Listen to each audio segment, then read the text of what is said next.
give it up for our very first speaker, Dr. Perbi.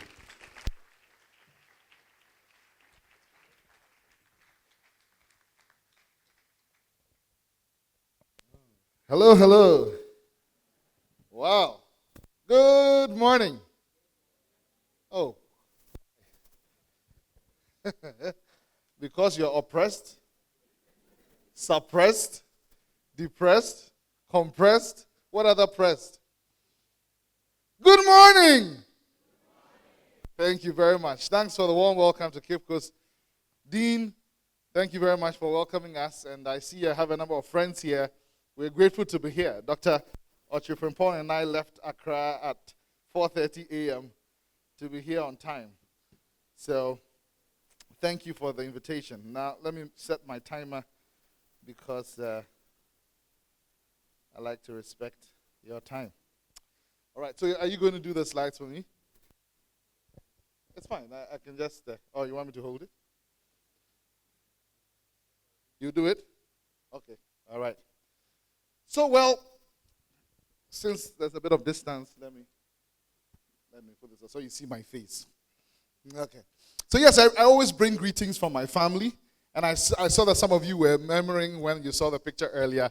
Yes, I do have 7 children and all with one woman. And that is called family planning. Okay, some of you have an idea that family planning means have little or no few or no children. But it means that you plan them, how many you're going to have, how often you're going to have them. And isn't that family planning? So this was our plan even before we got married. All right. And so we're grateful to God for that. There are some books I'm not going to talk about, but you can find them at the back. I'll share a couple of principles from this one in particular, Financial Wisdom Nuggets. It's only a summary of the big book, which is 25 Principles for Financial Well-Being. I actually wrote the 3 books. It's a series of 3. I wrote them while I was a medical student. We started the HUD group while I was a medical student. And now we have work in 25 countries on all 6 continents while a medical student. Today you've got to think outside the box. And we're not saying this theoretically. I'm glad the dean gave himself as an example. We're talking about people who have lived this and talking about it. All right, so Positiveness is a book about how to stay positive. Everybody needs to get that book. It's usually 30 Ghana cedis. I asked them to make it 20 for you. Because if you're in medical school, you need positiveness. I still remember how we failed our first exam when we got to medical school. We bombed Potong. And it was such a shock because we had all come from Wesley Girls and Motown and all of that. And we had breezed through, the biological sciences. I was class president then. It was like a funeral. I had to be comforting people. Oh, especially with the Wesley girls. They were shocked. Hey, then I'm going to ask, what did you get? Then I realized the people crying, they got better grades than me consoling them. But we need positiveness. And I share a lot of examples from my own life, some very difficult things that have happened in life. But you see, it's not that difficult things won't happen in life. The ability to succeed is based on your ability to reframe the negative things that happened. Okay? So, for example, you saw that I'll show you that picture again, that accident I had. I had to reframe that experience. And I have profited a lot from that negative experience. I failed my final year exam in surgery. But I reframed it. I decided to go to South Africa and go and chill. And I chilled, and by the time I was coming back, I had written 3 more books.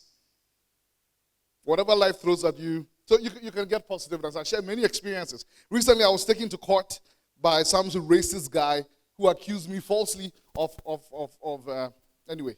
I can tell you so many. So when you see us standing here, it's not because life has been hanky-dory. No! But when life throws debt at you, you stamp on it and keep coming up the well. You stamp on it and keep coming up the well. Life throws lemons at you. Don't only squeeze into lemonade. Open a lemonade shop. Reframe your experiences, all right? And this book is about not reading your textbooks only. You are an illiterate if you can read but don't. What's the difference between you and an illiterate if you both don't read? And I'll tell you a bit more about that later on. Is that the next slide? Okay. So I'm not going to tell you, I'm here to talk about MediPreneurship. MediPreneurship. Medics being entrepreneurial, okay? And it doesn't mean that everything you start entrepreneurially must be in the medical space. It could be in the medical space, from health insurance to setting up clinics to being in pharma and all of that, but not necessarily. So some of the things, I've been involved in, like you heard in the introduction, we have a couple of Airbnb properties that we run here in Ghana and also in Canada, right? But our latest gig, I think those did you skip a slide? Oh, yes, I'm doing it, but I'm just wondering. It's okay. One of the things I do is consult with C-level executives. So you know what the C-level is, right? The C-suite. You know? You know the C? Okay, C-suite is, so all the titles that have chief attached to it. So chief technical officer, chief marketing officer, chief executive officer, chief operations officer. Yes. So that's a consultancy I run, and a coaching and executive development organization that I run as well. Have a team in Ghana, in Kenya, in Uganda, in Canada. And we coach people from all over the world. In fact, COVID-19 made it very easy to do that, because now clients can be anywhere, from just a Zoom away, all right? And we want to see a flourishing global ecosystem of authentic leaders. Not every leader is authentic, but we want to see authentic leaders because actually being authentic affects the bottom line. Research has shown. One of my mentors is a professor at Harvard Business School, and he's proven that authentic leadership pays. Look at what we had with the dot-com bubble bust. Look at what happened with Enron, Arthur Anderson. Look at what happened with the global economic crisis 2008. Look at the banking crisis in Ghana. So I love to hear from your bio, your values-based and ethical, because it pays in the end. All right?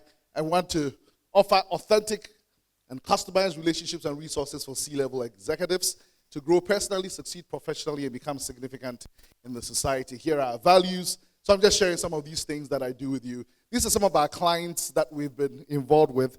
Some of the major mining corporations, etc. Actually done quite a bit of work. These are not all our clients. For example, there's EcoBank, it's not here.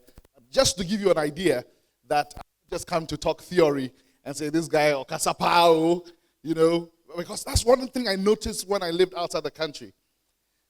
In Canada, where we've been for the last 12 years, if you're given a microphone, it's because you've achieved something. In fact, a lot of people I go and see in conferences are not good speakers. They're not great speakers. But they're there because they've done something with their lives and it has given them the podium. I see the opposite in Ghana. That many people are good speakers. And so they're invited to come and wow everybody, yeah, But what really, like miniochu, if you don't understand, this is tongues. Ask a guy. All right? So that's one of the things we do. I really particularly like executive coaching. You had some part of the story. Who compiled that bio? That's amazing. I'm really grateful for honoring me. It's all God's grace. It's all God's grace. As you can remember, this was a hospital we set up when I was working with the United Nations in Cote d'Ivoire, because Cote d'Ivoire was in civil war. So the country was split north-south. And so we administered the country east-west. So I was in the eastern sector. That's a hospital we put up. It was called a level 2 hospital. So in the UN system, all the battalions, all the troops have a medical facility. If they're not able to handle the case, they refer to level 1. If level 1 is not able to handle, they refer to level 2. So Ghana was running this level 2 hospital where I was the physician there, and then we had a surgeon. And then level 3 was in Abidjan. Level 4 was you're either flown to South Africa or you're flown to 37 Military Hospital. And of course, this was a fateful accident that happened. There were 3 of us in this car. The other 2 died. So I don't argue with atheists and things like that, because for me, I've seen the reality of God. And there's no way to explain this by physics. There's a hand that saved me. And so I said, Lord, I want to spend the rest of my life preaching the good news about Jesus Christ and raising younger leaders. That's why I'm here today. I was not brought here to come and talk about the pharmacology of paracetamol.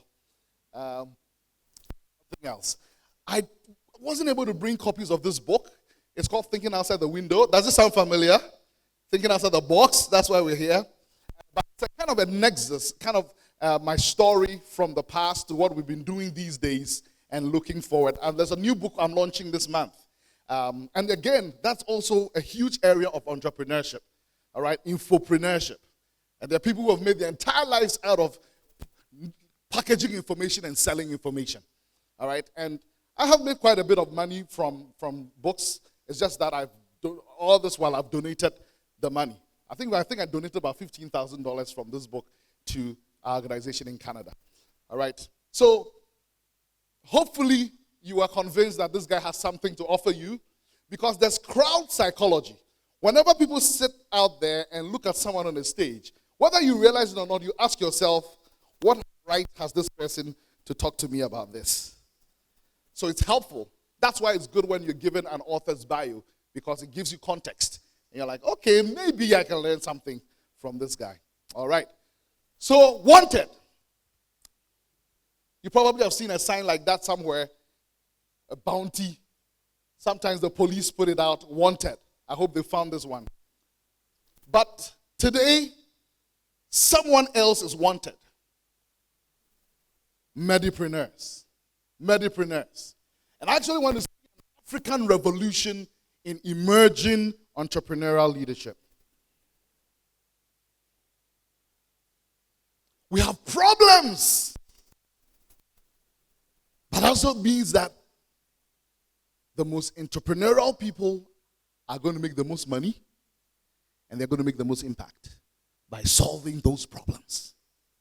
I have a personal mission statement, and if it's something you don't have, you haven't done, I think, when are we coming to do? We should do Start Right and Begin, Cape Coast, and help people to have a personal mission statement. In my personal mission statement, one of the things I have said is that I want to be a solution provider rather than joining the whining lot. A lot of people whine, complain a lot. In Ghana, we complain about everything, even how the government must do something about the weather. Right? It went up. Was it my fault? And interestingly, a group of people are found to be very whiny is doctors.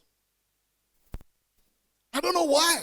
We are one of the most privileged people in the world, but we whine a lot. That has to change with your generation. And that's what is wanted, MediPreneurs. Okay? So, let me give you a bit of an idea how it all began. I was a first-year medical student in Kolebu, the University of Ghana medical student. When upon conversation and some investigation, one day it dawned on me, you can actually become a poor doctor.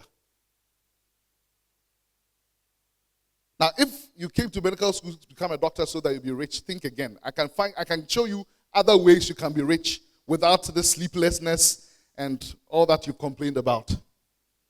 But it was happening right before our eyes. Some of you are too young to know Mustafa, Dr. Mustafa, top brain surgeon in our country. He died a pauper. A pauper in this country. Brain surgeon. Oh. And so I said, my goodness, why? Why? How can we gather the brightest people in the country and stack them up in some medical school, and they come out at the other end, and 10 years later, some of them are among the poorest. So I began to search. And one of the first things I realized, you find that in the book Financial Wisdom, is that money is everybody's business. But like anything else, money also has rules. There are principles about money. Listen, it doesn't matter how good intended you are. If you don't know the principles of surgery, you will kill the patient. You understand what I'm saying? In the same way, it doesn't matter how good nurtured you are. If you don't know the principles about money, you won't make some. In fact, you'll be poor. In fact, you'll be so poor, you will just be called poor. Because you can't afford the rest of the letters. Okay? So I began to search. Guys, this is a true story. Because I was shocked. In fact, I wrote an article entitled, we had a writers club in our medical school, and I wrote an article called, "Thou Shalt Be a Poor Doctor." And people were so upset.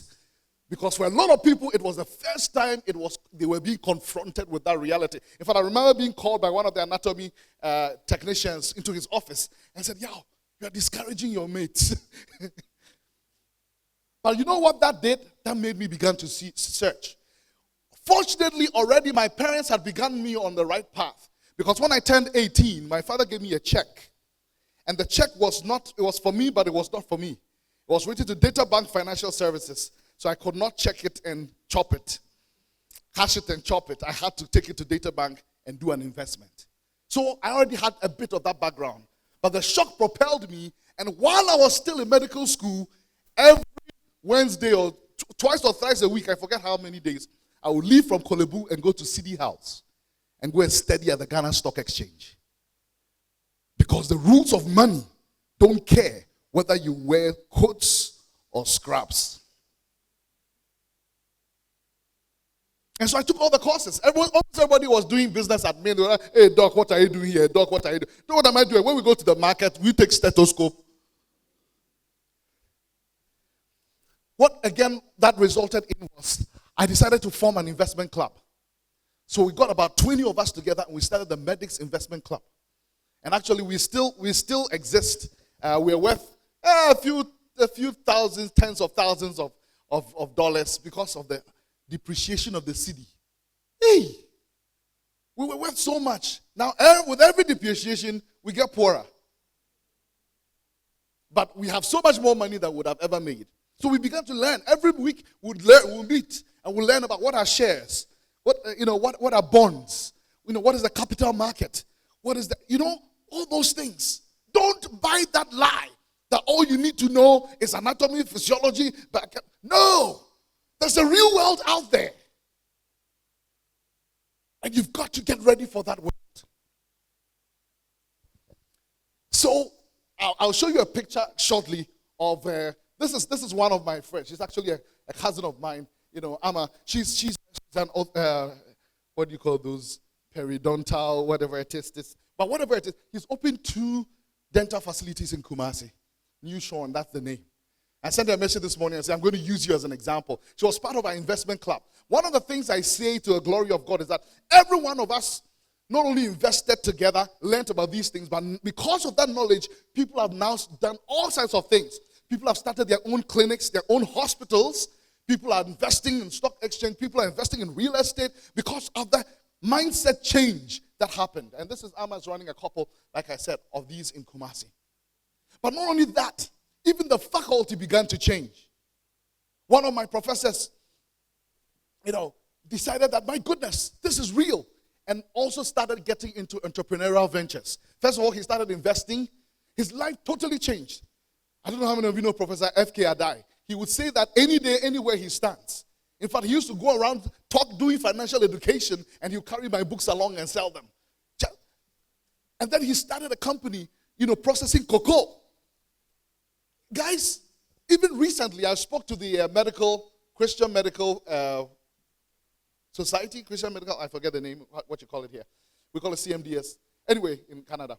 But I was speaking to them, and even Professor Hesse said, the book you wrote really made a difference in our thinking. Actually, part of why we decided to go start investing and we built a medical school today. Wow. So many people have done even greater things than I have done, which is great because I'm glad God used me to open the way for many of these people. And then we started other investment clubs. In fact, we started a bigger collective investment scheme called Mutual Medics.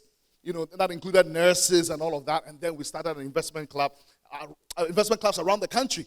Sometimes I'll travel to Kumasi, sometimes I'll travel to Cape Coast, and educating people and helping people start investment clubs. For somebody here, that may be your action point. Start an investment club. You may not make much from what you do, but the knowledge you gain will help you to manage the millions when they come. Do you understand what I'm saying? You guys look too serious. You're taking notes, or are you angry at me? Did I say something wrong? Not yet. All right. Wanted entrepreneurs, medical entrepreneurs. And let me give you my definition. Okay, no, let me give you an Investopedia definition of who an entrepreneur is. An entrepreneur is an individual who creates a new business, bearing most of the risks and enjoying most of the rewards. The process of setting up a business, is known as entrepreneurship.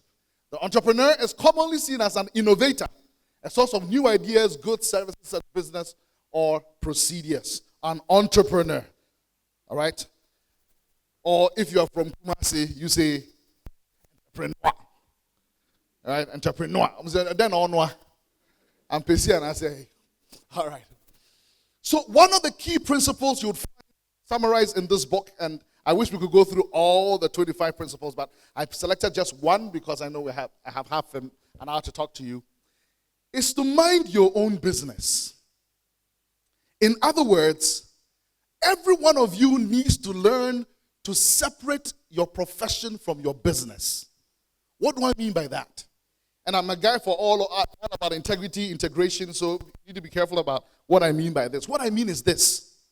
The fact that you are a doctor does not mean you cannot run a business that deals in car tires.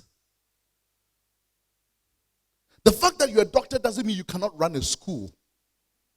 The fact that you're a doctor does not mean you cannot run a lab. And when I say run, I don't mean go and sit there yourself and instead of going to the hospital to do what you need to do, you are sitting at Kokompe. That's not what I'm saying. Now, you don't have a business. You have something else.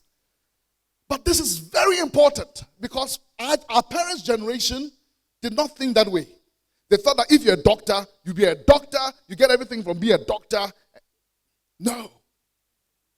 So, for example, our latest business, my wife and I, it's a social entrepreneur venture that is revolutionizing reading among young people. Now, there's a lot of research. Actually, if you read the book, read. That's the problem with writing a book about read, because if people are not reading, why would they read a book about read?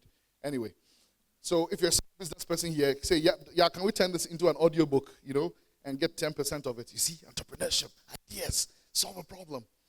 Anyway, but we started this online digital library. It did not start online. It started, and you see, entrepreneurship always involves solving problems. Always involves solving problems. So, we realized that we were coming to Ghana in 2017. Let me tell you the story quickly. And we're concerned because our children love reading a lot. In fact, we live opposite the municipal library in Montreal, and they go with a suitcase to borrow books. They are known for that. 80 books a week. So we're concerned, now that we're coming to Ghana for a while, this was 2017, how are we going to satisfy this voracious appetite? So we decided, let's ship a couple of thousand books to Ghana. And the idea was when we are done, when we're leaving Ghana after about 6 months, we'll just sell the books. William, can you take my face towel in my back? Now what happened was that so many people were enjoying the books, and so we decided, maybe let's start a library with it so people can borrow. That's how it started, right? Thank you. So we realized we're solving a problem. People wanted books. Books are expensive, and sometimes you can't even get them. Sometimes we could go to EPP, we'll look around, we'll not even find anything interesting, and then we'll go home. So people started borrowing these books. Soon we said, why don't we go to schools? Because a lot of schools have libraries, they have the space, but they don't have the books. And so we started partnering with Richard School, which is my alma mater. So we started giving out physical books. We had a team and everything, and then COVID-19 hit. You will say, problem. But what does an entrepreneur say? Solution. Whoa, opportunity. In fact, I know a guy who goes into countries where people are fleeing from. Like, for example, now people are running from Ukraine. He's now going there. Right? Because that's when somebody will sell his gold, his $10,000 watch for you, for $200 because he just wants a little, train ride to get to Hungary. Anyway. So that made us digitalize. And as I speak to you right now, we have about 6,000 children, that we are influencing on this business platform. All right, from 265 schools. We're the biggest school in Ghana because we're a school of schools. Do you understand what I'm saying? And it's only the beginning because how many millions of children are there in Ghana? Do you get what I'm saying?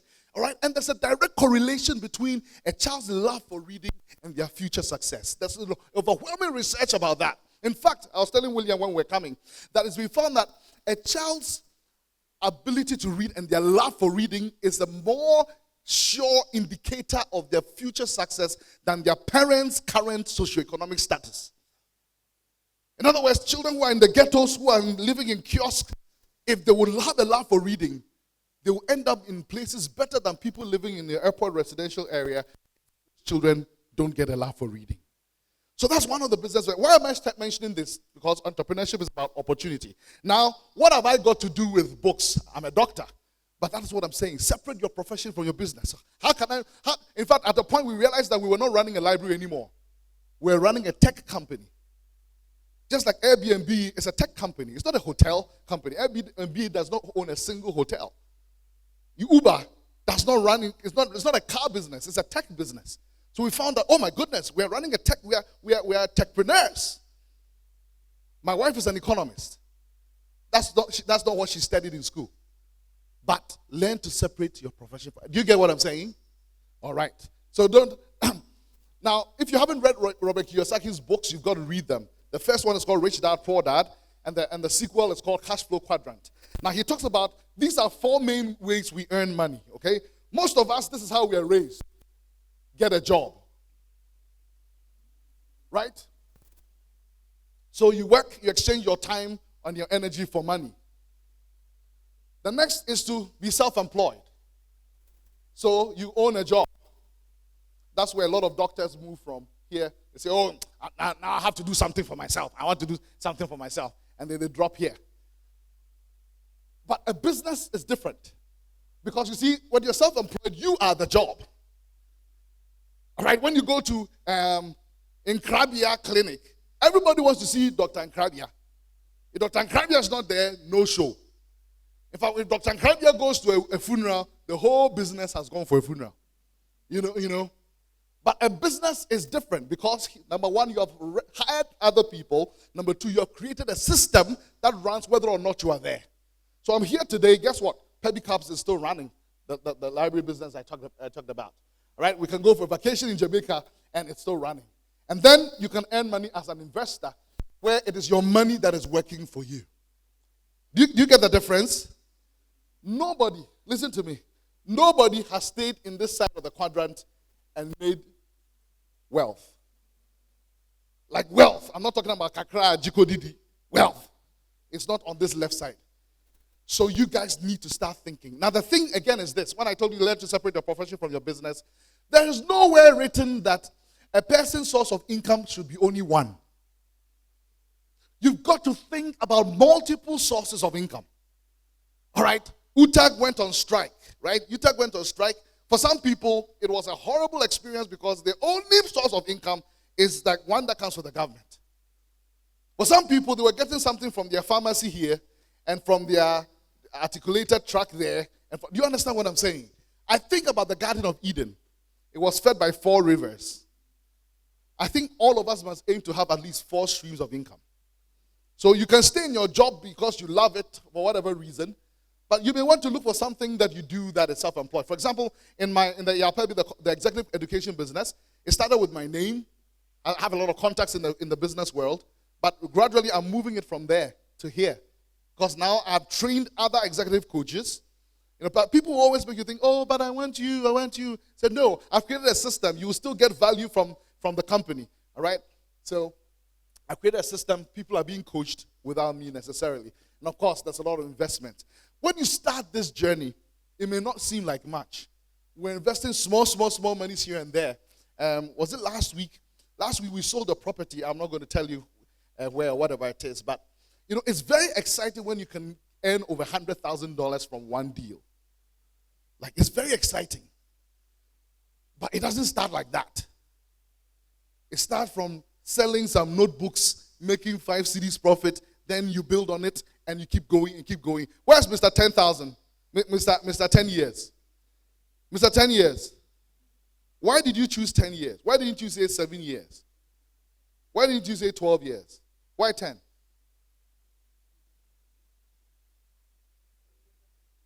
It's just a good number. You know why I'm asking? It's very interesting because research has shown, and you can read, there's a Jamaican Canadian called Malcolm Gladwell. He's written quite a number of interesting business books. One of them is called Outliers. And he talks about the fact that he cites people like Bill Gates, the Beatles, etc. And he says, what made these people geniuses? Like, how come these people broke through and became what they became?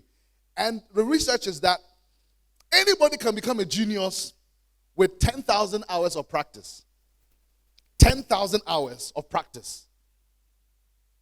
All right, so if this guy keeps doing what he's doing, he does 10,000 hours of this. Very soon he can do this with his finger.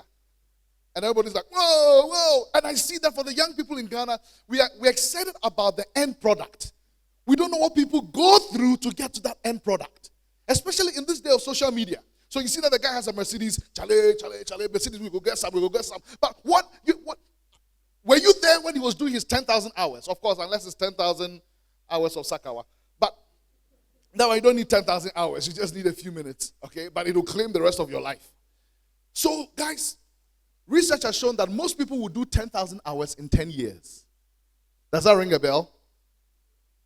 10 years.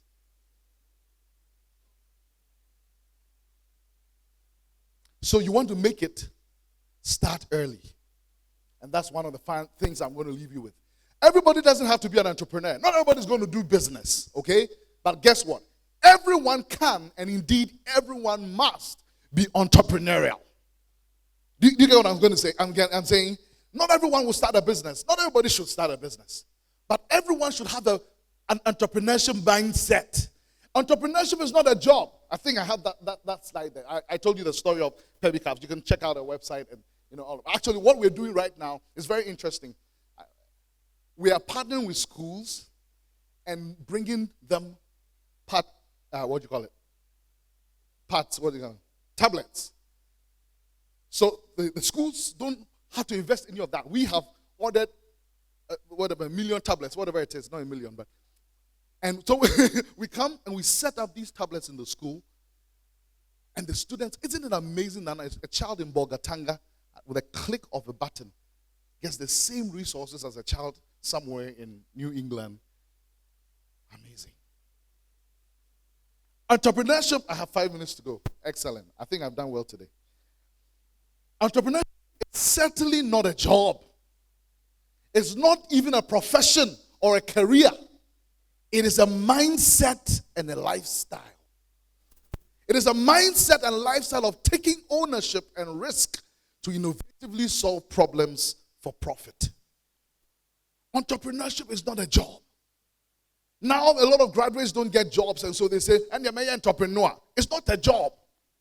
It's a mindset. And so even if you never start a business yourself, what kind of doctor are you going to be? Are you going to be a MediPreneur? Are you going to be an entrepreneurial doctor who says, I see that every time the patients come, when we put the lines in this way, it starts swelling. Can we do it this way? That's entrepreneurship. But no, you go to Kolebu and the doctor's flat, the stairwell is one of the dirtiest. Where are the problem solvers in a health system? Entrepreneurship is a mindset. In fact, there's something we call intrapreneurship, which is based on somebody who's an employee, but he does his work like he's the owner, like he's the entrepreneur. It's called intrapreneurship. And you can see that leadership is the common thing between an entrepreneur and an intrapreneur. So maybe you never start a business. You only work at Interburton, but you run Interburton like the CEO. You run it like you own it. You have ideas. You call your team together. How can we solve this thing that mothers cannot pay their bills? And people bring ideas. All right, why don't we work with the Momo people so that when people send the Momo, we need ideas in this country. Look at our government right now. Bereft of ideas. E-levy or die. Then we will die. And I say this, Kenneth Oriata has been my mentor for the last 20 years. So I say this not because I don't like any people or anything. Actually, when I wrote Financial Wisdom, he's the one who launched it 20 years ago. In fact, he even helped me finance the printing of it. So I don't have anything against him or against NPU. I'm just saying that we lack ideas as a country. We need more ideas. We need more entrepreneurs. You see, we need entrepreneurial politicians. Not chopping politician. You go create, but what has already been created, you come and chop it. And don't just chop the one for today, chop the one for our children and our children's children. It's sick. And a lot of those politicians, I will not even employ them in any of our businesses. They won't make it. They come and tell me, I'll bounce them. Yes. I am angry. And listen, I should not be more angry than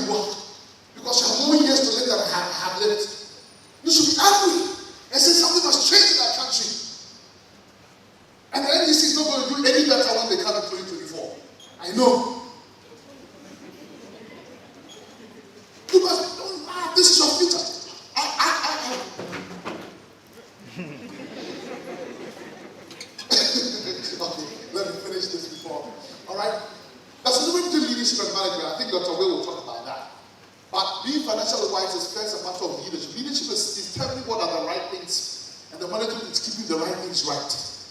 What do you want your life to look like? Set those now. That is a matter of leadership. And then you can get the management practices, the daily practices to keep that going.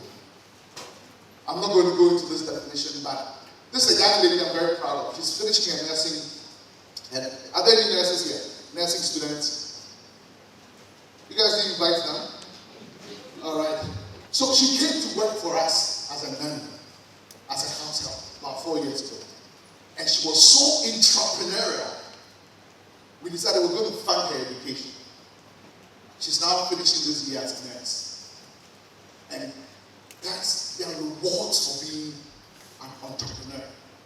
Whether in a business or on a business. Whether of your own or somebody's. And I know a lot of you are Christian people. Let me say this before I sit down. It is sickening that 71% of people in this country say they are Christian and our country is like this. And when you want to do something well, some people will ask you, "Ade, you want to go papa dia?" Say, "Ade, go papa dia." And if you're a Christian, I want to talk to the Christians in particular, because you are responsible for 71% of the problems in this country, and 71% of the successes. You don't want the problems, you want the success. Listen, if you claim you are a Christ follower, your Bible that you read says, Colossians 3:23, whatever you do, work at it with all your heart, as though you were working for another. Oh, is that what it says? As though you were working for the Lord and not for man, not for MPP, not for NBC, not for your dean, not for coats and scrubs, not for mega, but working for the Lord. So next time somebody says, the way you are, say, I'm my papa. This is my Father's word. Guys, we need a new crop of doctors. Listen, if you're going to come out and become just like the generation before or even worse, forget it. Forget it. But I'm hoping that something is going to stir in you because of today. And that thou shalt not be a poor doctor. And poverty is not just in the pocket.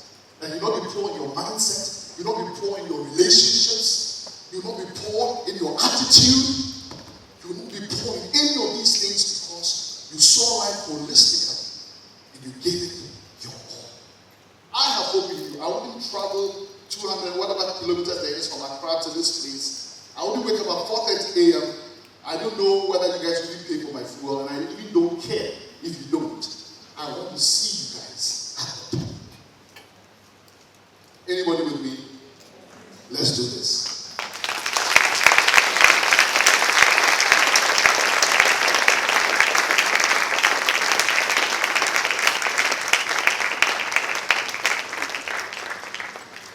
I think we can do better. We can do better.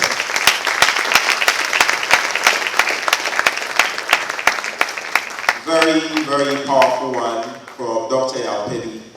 And I myself, I've learned a lot from this. Thank you so much, Doc.